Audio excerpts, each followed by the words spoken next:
involved in sort of a low-key war against apathy.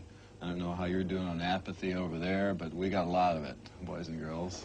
A lot of what we do is designed to annoy people to the point where they might, just for a second, question enough of their environment to do something about it. You know, as long as they don't feel their environment and they don't worry about it, they're not going to do anything to change it. And something's got to be done.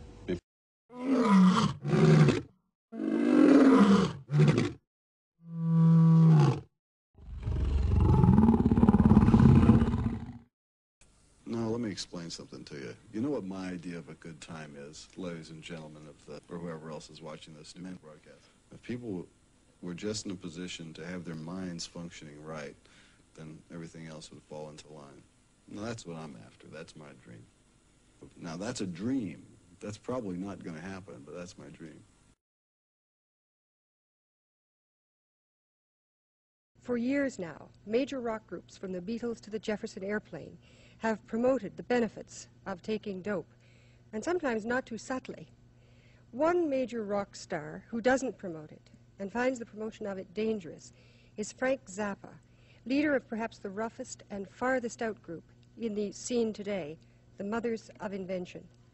The generation that's using the drugs now, I would say, is you can just forget it. But I think there's a lot of hope in the ones who are in their preteens and the very young teens now, because they get a chance to watch their older brothers and sisters stumble down the stairs and make all the other mistakes that they're going to make. And perhaps it's best that somebody does the pioneering for them. What has it done to kids? It's taken away a lot of their ambition. I think we have yet to reap the so-called benefits of the acid generation as the burnouts begin to turn up more frequently. Hasn't rock music contributed a great deal to that? Hasn't it become, in a sense, or hasn't it been, in a sense, the kind of propaganda vehicle by which drugs have been sold? Certainly it has.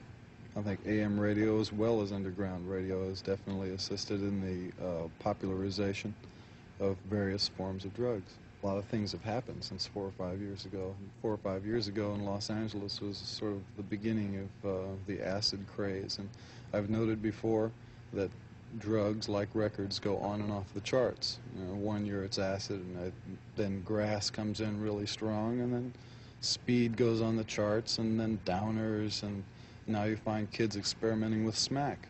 So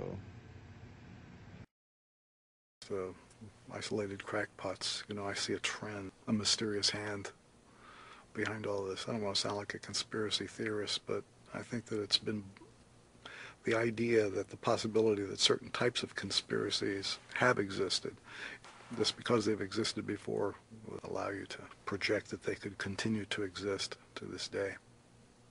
The thing is to find these people, you know, because we'll spend a lot of money and we'll think that he's going to help us out, and he will. Just musically, artistic freedom, well, I think it's important. Those things that a high priority who are artistic have always been the only thing that the human species can do perfectly. It's so easy.